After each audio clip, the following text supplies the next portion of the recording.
This is Age of Empty Wallets. My name is Gabe. And my name is DJ. And we're going to be talking about picking your army in the 3rd edition of Age of Sigmar. Full descriptions of the rules can be found in either the General's Handbook or the Core Book, as well as, right now, your Battle Tome. Picking your army is one of the most important things you can do in Age of Sigmar. One, because it's an investment in cost. You got to pay for the models, and they can be a little pricey, but it is really an important thing and an investment into the army that you're playing. The next part is because you want to build it a certain way to make sure that you have buffs to the right units, as well as the right units to lead your army. So the army's made up of units. Yes. Okay. And we're going to get into that. I won't interrupt you. Yep. So the army is made up of units. There are tons of different armies in Age of Sigmar. There are 4 main alliances. So there is Order, Death, Chaos, and Destruction. In each of those alliances, there are allegiances. And an allegiance, for example, would be like Flesh Eater Courts under the Death Alliance. Then you've got Blades of Khorne, which is an allegiance under the Chaos Alliance. So some of the allegiances are enemies with each other, they're allies with each other, or they're just kind of neutral, and there's rules around how you can combine them. We're not going to go over that, but you can look that for yourself depending on what army you pick. So each army has units, like we were talking about, right? Yep. So the units can either be found in, this is nifty pitched battle profiles. I didn't even know that was under I there. know, sneaky. Really threw me off. Which has each army in it and the point values for all of them. So this comes with the General's Handbook, super awesome. Or the point values can be found at the back of your battle tome. Literally the last page will have all of the point values for the units in your army. There's that party in the back again. Yeah. So the reason that you need points is when you play a game, you'll generally do it off of points. Some people don't care, and there's different ways you can play where you don't need points and whatever. But the way we like to play is with points, and the way a lot of people like to play. So let's say Bloodletters are worth 110 points, right? Is that true? I actually think that might be true. It might be 115 now. Okay. It's changed. Zombie Dragon, I don't know exactly. It's around the 380 range, I think. It's higher, 435. Guessing. Now low. I'm getting lower. 300. Oh, okay. Zombie Dragon is 300. Gotcha. Our Legion on Terrorgeist is like 485. I don't know any of this stuff. Right. This currently Perfect. means nothing to me. So the point values will then go into the army that you're choosing. So we've got, normally people will play at 1,000 points or 2,000 points. So 1,000, so essentially you're building your army to be under that amount. Hence the hundreds of dice. Hence the hundreds of dice. Okay. No, not that. The hundreds of dice have nothing to do with points. What? Yep, sorry. So 1,000 points, and each model, each unit that you pick will go towards that, right? So you understand points of units and how they go into building your army.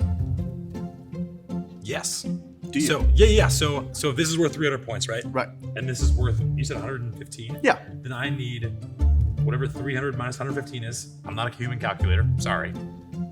To create this to be an even matchup. Yeah, so that's one way you can do it. Or you can just say, you need to make an army with 1,000 points. I need to make an army with 1,000 points. Yep. And sometimes I might be 5 points under. I could be 50 points under. Depends on how I build it and how I want to build it. So, but you can't go over. You cannot go over. Even like 5 points, you can't go over. So if we say we're gonna do up to 1,000 points and I do 115, that's dumb. Right. But exactly. I could do that. But you could, and that'd be stupid. Okay. Yeah. I wouldn't do that. So as we talked about, units have abilities, Uh-huh. and heroes specifically have really good abilities.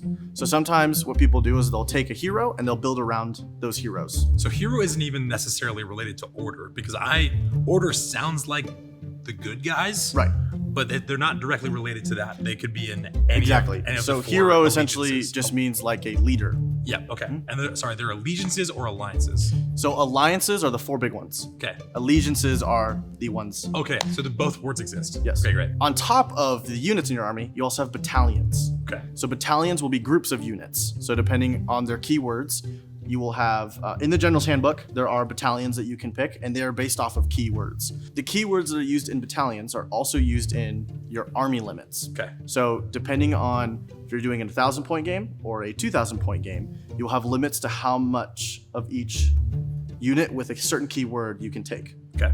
How many? So, sorry. Units is the smallest version.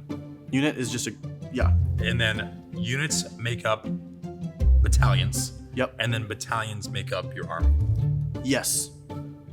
Correct. Okay. So battalions will be groups of units that you can kind of put together. Now, Okay. battalions, you don't have to have a unit in a battalion. Battalions are just an extra thing you can do. Just saying, hey, these 5 units that I have on the table, those are this battalion. So you receive benefits from For- putting units into a battalion. Right, and those units get that benefit, or you don't get that benefit if you've lost all of the units from that battalion. Okay, that makes a lot of sense. Perfect. And then the same keywords that you need to build those battalions, you have limits on. So you can, if you're doing 1,000 points or 2,000 points, you'll have different numbers of limits on that. So, for example, in a 1,000-point game, you can only have 3 heroes.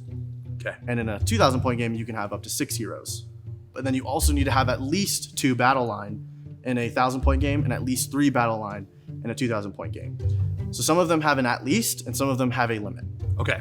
So as we play, if we were to play a game right now, which I am not ready for, but that would all be like addressed beforehand, right? Yep. That's not something I need to necessarily remember. It's good information to have, but I don't need to remember Right. like what person, like there's a 1,000-point army, which means I need to have like this many battalions, right? Right. I also memorize So, that. right, exactly. So picking your army can happen weeks before your game starts. Generally, we like to put together, we'll have a day where we'll put together all of our army lists and then say, I'm going to use this list today. And, we've got things and tools that we like to use to help us with that. Okay. And last but not least, when picking your army, you need to pick a grand strategy. So the grand strategy is something that a strategy that your army will be doing against your opponent's army. In the battle plan, you have objectives and all of that, but this is additional to that. Okay. And you can pick specifically for your army. So there's one, for example, called Sever the Head, which you need to make sure you kill all of your opponent's heroes, so they have no heroes left. And if you do that, you've succeeded in your grand strategy. Now, different battle plans will have different uses for your grand strategy. Sometimes it'll just give you extra points, and sometimes it will be the tiebreaker to see who wins. Okay. So if you and I are playing a game, Yep. does that mean that we have the same grand strategy, or are our grand strategy different? Are they based off of the army? Our grand strategies- Or I should choose. Can be different. Okay. So you would pick depending on how you build your army. So I can just choose whatever my grand strategy is. It doesn't come with my army. Right. I get to read what the list of grand strategies possibly are, and then I get to choose from one of Right. those. Okay. But you have to choose your grand strategy before you meet your opponent and see what they're bringing. So not like something like right at the end when we finish the game and I go, my grand strategy Right. was to be awesome. Or and even cool. if Say we fun showed up, things. even if we showed up and you saw my army, Okay.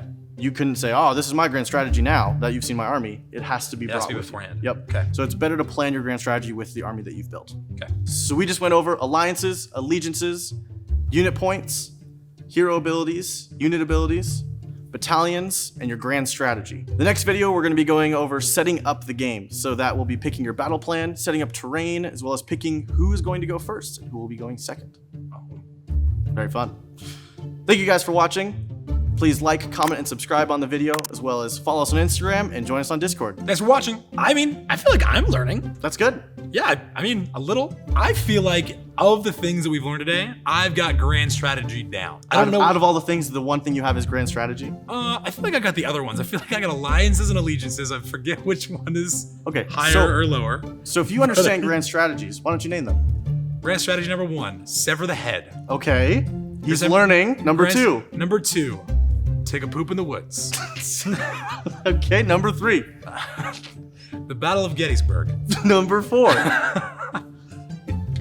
Making mama's cookies. Number 5. Don't forget your lunch. And last but not least, what's number 6? Cat's out of the bag. That's when you don't let that's when you try to get somebody out of the bag that you've been stuffed in. Cat's out of the bag.